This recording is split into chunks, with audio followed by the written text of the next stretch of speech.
સૌરાષ્ટ્રની અસ્મિતા ન્યૂઝ।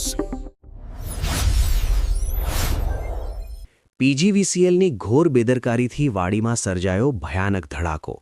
વીજ તાર તૂટી પડતા ખેડૂતની મોટર, સાધનો ખાખ। જેતપુરના રબારિકા રોડ પર આવેલ નંદાણિયા નગરમાં આજે પીજીવીસીએલના પાપે એક ખેડૂત પાયમાલ થવાની સ્થિતિમાં આવી ગયો છે। વીજતંત્રની લાપરવાહીને કારણે હાઈ ટેન્શન વાયર અચાનક ધડાકાભેર તૂટી પડતા વાડી વિસ્તારમાં આગ ફાટી નીકળી હતી, જેમાં ખેડૂતની વર્ષોની મહેનત અને કિંમતી સાધનો બળીને રાખ થઈ ગયા છે। નંદાણિયા નગરમાં જ્યારે બધું સામાન્ય હતું, ત્યારે અચાનક પીજીવીસીએલનો જીવંત વીજતાર કાળ બનીને વાડીમાં તૂટી પડ્યો હતો।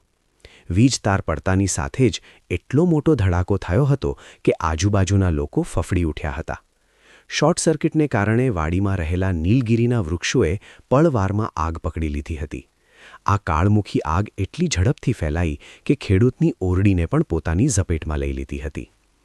આ અકસ્માત માત્ર આગ નહોતી, પણ એક ખેડૂતની આજીવિકા પર પડતો ઘા હતો। પાણીની મોટર, વાડીનો જીવાદોરી સમાન પંપ સંપૂર્ણ બળી ગયો। ઓરડીમાં રાખેલા પંખા, ટ્યુબલાઇટ અને અન્ય ખેતીકામના સાધનો ખાખ થઈ ગયા છે। નીલગિરીના હરિયાળા વૃક્ષો કાળા કોલસામાં ફેરવાઈ ગયા। ઘટનાની જાણ થતાં જ જેતપુર નગરપાલિકાના ફાયર ફાઇટર કાફલો તાત્કાલિક ઘટના સ્થળે દોડી ગયો હતો।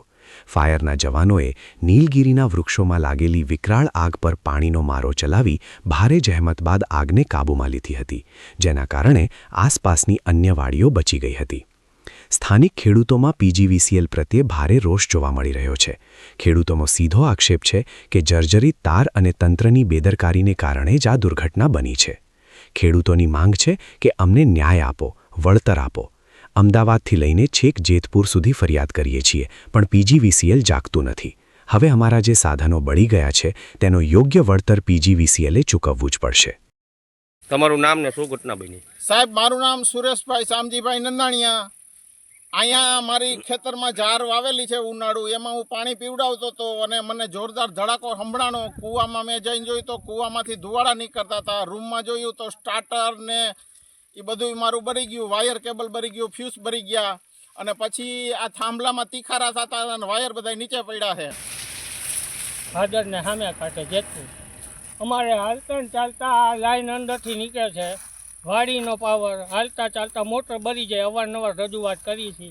નીલગીરીમાં જ્યારે પવન આવે ત્યારે બે તાર ભેગા થાય છે, એમાં 15-20 હજારની નુકસાની થાય વારે ખેલે। આ આખો સેટ બળી ગયો। હવે